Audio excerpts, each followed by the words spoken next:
Bonjour à tous, nous nous retrouvons donc pour la lecture du chapitre 5. Une fois douché et rasé, le commandant Valdemar descendit en sifflotant le grand escalier, tout en achevant de boutonner la veste noire de son uniforme. Il gagna la cuisine, dont il poussa la porte, tout en bouclant le large ceinturon en cuir noir qui lui ceignait la taille et soutenait son luguet réglementaire. Depuis plus d'une heure, il rêvait un café brûlant. De surcroît, il mourait de faim après la longue course à pied. Alors, en furetant dans la cuisine, il trouva la cafetière qui mit à chauffer sur l'énorme cuisinière, puis, en attendant que le café passe, il sortit la grosse miche de pain, certes un peu dure, mais il ne s'arrêta pas à un tel détail, dans lequel il découpa de larges tranches qu'il engloutit en moins de 2. Quelques minutes plus tard, Marie entra dans la cuisine par la porte donnant sur la cour extérieure, menant aux écuries. Elle tenait 3 splendides lapins sauvages qu'elle avait attrapés dans ses collets, savamment disposés dans les champs et les bois, et qu'elle venait juste de relever. Avec stupéfaction, elle découvrit l'officier allemand, assis tout tranquillement sur une chaise, ses grandes jambes étendues, s'appuyant de ses bottes en cuir noir sur un coin de la table.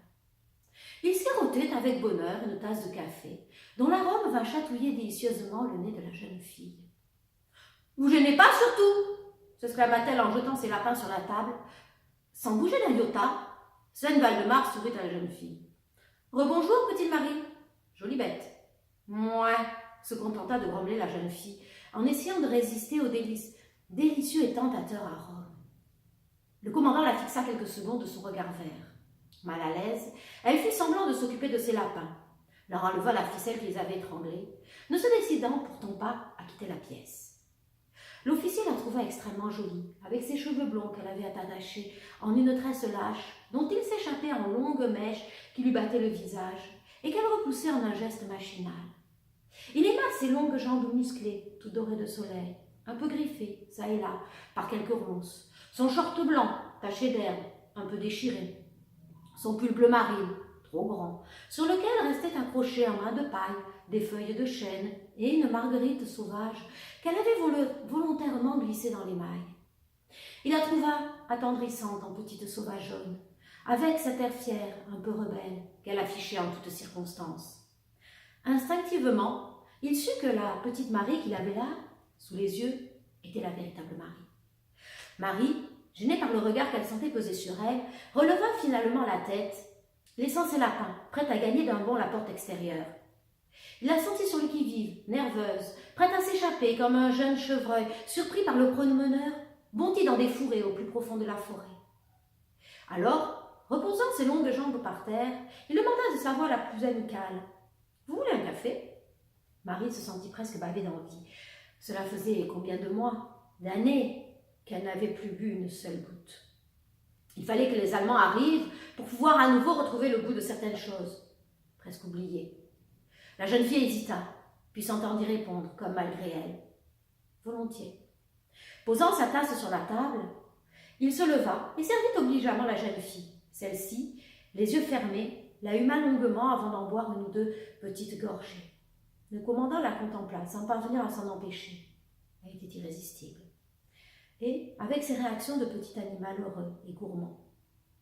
Ouvrant ses grands yeux étrangement bleu marine, elle lui sourit, d'un vrai sourire, détendu et amical. « C'est bon ?»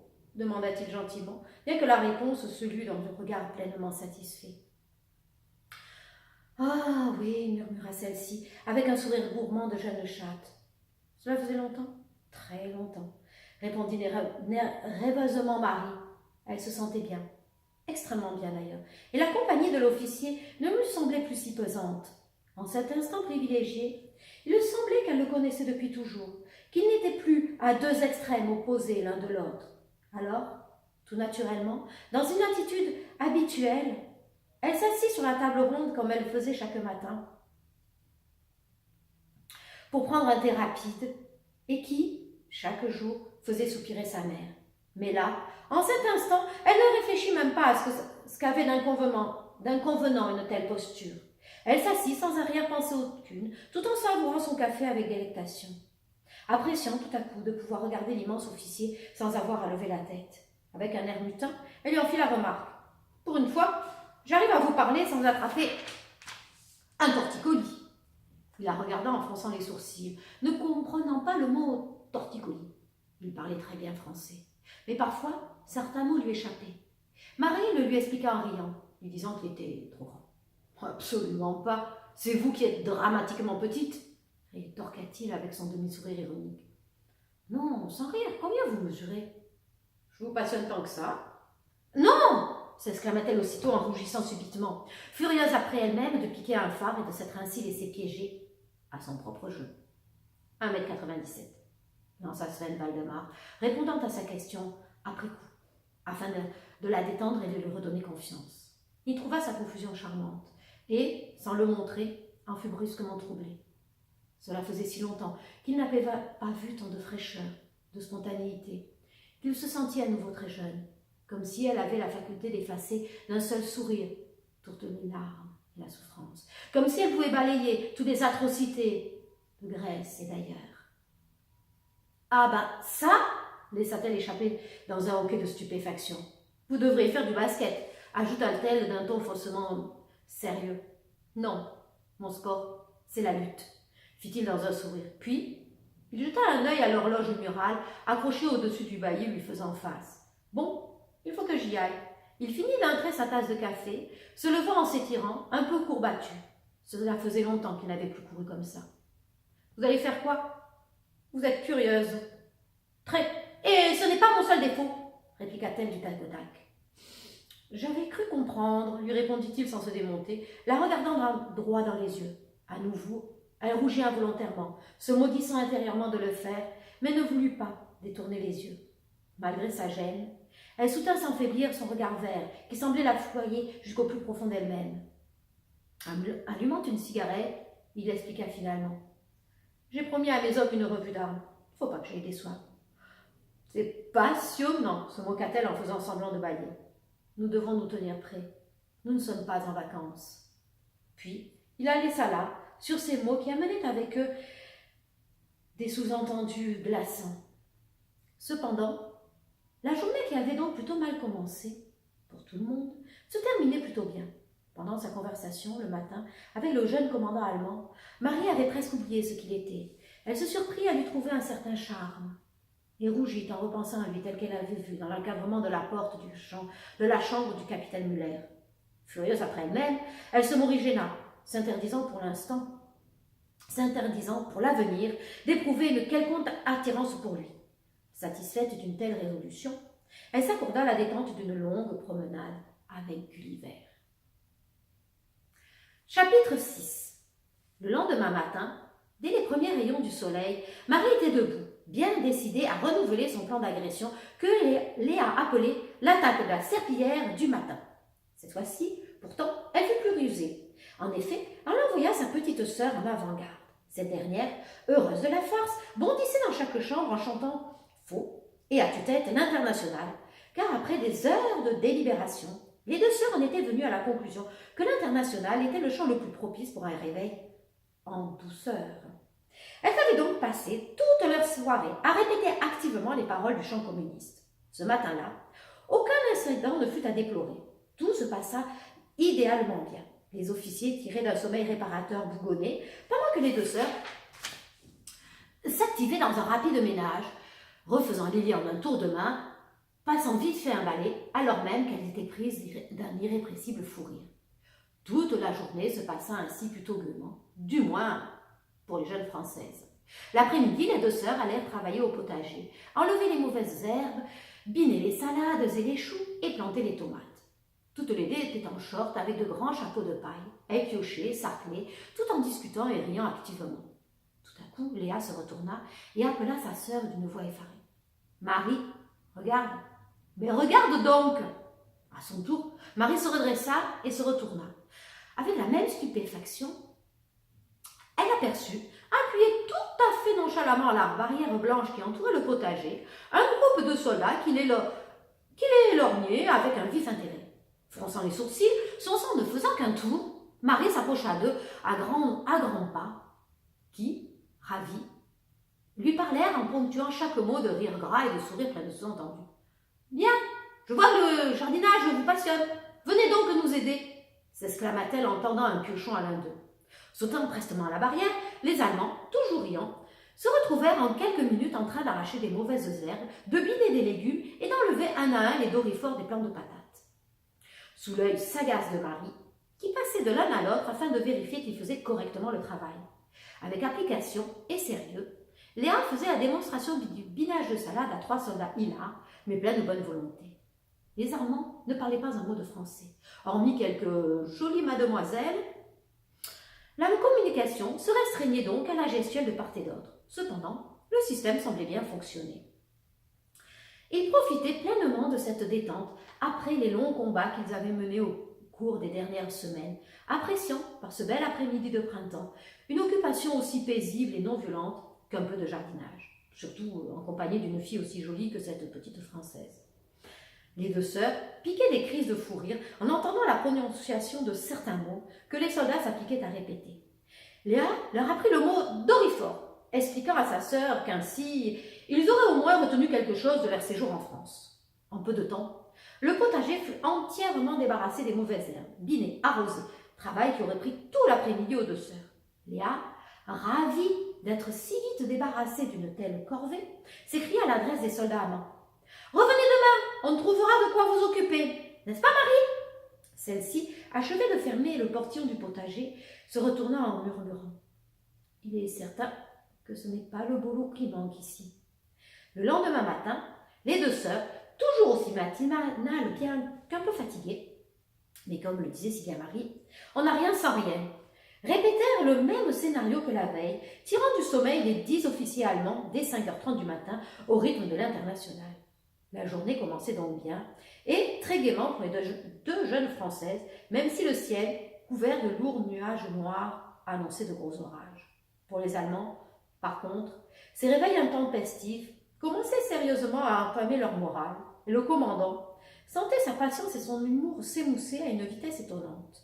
Ce matin-là, il se sentait presque tout à fait démuni de l'un comme de l'autre. Avec humeur, il se leva, ordonna à ses officiers de passer leur tenue de sport et emmena à nouveau tout son bataillon pour une petite promenade au pas de gymnastique, pensant que seul un exercice physique pourrait lui rendre toute sa patience et la sérénité dont il avait bien besoin. L'orage éclata, alors qu'ils étaient encore dehors à courir. La pluie tomba, violente, froide, détrempant en quelques minutes tous les chemins. Le ciel était noir. Les éclairs et le tonnerre zébraient le ciel en un fracas assourdissant. Malgré leur fatigue, le commandant fit accélérer ses hommes. Ainsi, ils firent les derniers kilomètres au pas de course, le visage battu par le vent, fouetté par la pluie, dégoulinant d'eau, les pieds trempés de boue par les chemins déjà gorgés d'eau. Les hommes regagnèrent avec un vif soulagement leur cantonnement, tandis que les officiers retournèrent au château sous un véritable déluge de fin du monde. Trempés, grelottants, dégoûtant d'eau et de boue, ils s'ébrouèrent en riant dans le vaste hall du château, refermant avec plaisir la porte sur les éléments déchaînés. À ce moment même, Marie descendait le grand escalier en pierre blanche, vêtue d'un short beige et de son pull nordique aux motifs colorés. En apercevant le groupe détrempé, elle éclata d'un rire irrésistiblement moqueur en s'écriant « Alors c'est ça la race des surhommes ?» Pleurant de rire, elle se cramponna à la grosse balustrade de pierre polie par les ans, afin de ne pas tomber dans son accès d'hilarité. Valdemar la considéra les sourcils froncés, songeant qu'il n'avait sans doute pas fait assez d'efforts physiques. Sa patience n'était pas revenue à son top. Pour le moment, il était fatigué, mouillé, il avait froid, il rêvait d'une douche brûlante et d'un café très noir. Avec humeur, il jeta d'un ton peu amer. « Au lieu de rire bêtement, feriez mieux de nous apporter des serviettes. » S'essuyant les yeux, débordant de larmes de joie et de rire, Marie, encore hoquetante, s'empressa d'aller chercher ce qu'il avait demandé. Moins d'une minute plus tard, elle revenait accompagnée de Léa, portant de grosses piles de serviettes blanches, qu'elles distribuèrent aux officiers. Ces derniers avaient enlevé leurs chaussures de sport, leurs t-shirts dégoulinant d'eau et torse nu, en simple short, ils se frottaient énergiquement afin de se sécher et de se réchauffer, sous l'œil intéressé de Léa que sa sœur entraîna à sa suite dans la cuisine. T'exagères, Marie! Je fais que me renseigner pour quand je serai plus grande, protesta la petite une fois qu'elles furent seules toutes les deux. Qu'est-ce que tu racontes encore? Bougonna Marie, tout en préparant une cafetière pleine de café très fort, comme les Allemands l'aimaient. Bah, oui, quand j'aurai l'âge d'avoir un petit copain. Eh bien, comme ça, j'aurai pas à perdre mon temps. Je serai d'office le style qui me plaira. Mais si, bien sûr, tu me laisses pas le temps de m'instruire, alors, évidemment. Sa sœur les dévisagea avec stupeur. Léa, ma pauvre, tu es complètement dingue. Sûrement moins que toi, ma vieille. Moi, quand j'aurai ton âge, eh bien, j'aurai un vrai fiancé. Alors que toi, tu vas finir vieille fille. T'es folle. Puis, je te signale que j'ai encore de la marge. Hein. C'est toujours ce qu'on dit. Puis elle ajouta au bout de quelques minutes. Lequel tu préfères? Que je préfère qui? Mais de quoi tu parles? Demanda Marie avec une pointe d'irritation tout en s'occupant de préparer un petit déjeuner substantiel aux 10 officiers. Fais pas celle qui comprend pas. Ben les Allemands. Moi, c'est Hans que je préfère. C'est le plus gentil. Et toi? Aucun. Voyons. Comme si on pouvait penser à ça. Je veux qu'un truc, c'est qu'il dégage d'ici le plus vite possible. Moi, je sais que c'est pas vrai, fit la petite avec sérieux. Léa, maintenant ça suffit. Aide-moi plutôt à porter tout ça dans la salle à manger. Et tu sais pourquoi je sais que c'est pas vrai? Continua Léa sans se démonter. Parce que sinon, tu n'aurais pas préparé tout ça. Voilà. Alors si tu veux que je t'aide, dis-moi celui que tu préfères. Ça, ma petite, c'est du chantage et ça ne marche pas. S'exclama Marie en riant, malgré elle. Sa petite sœur était tellement têtue quand elle s'y mettait.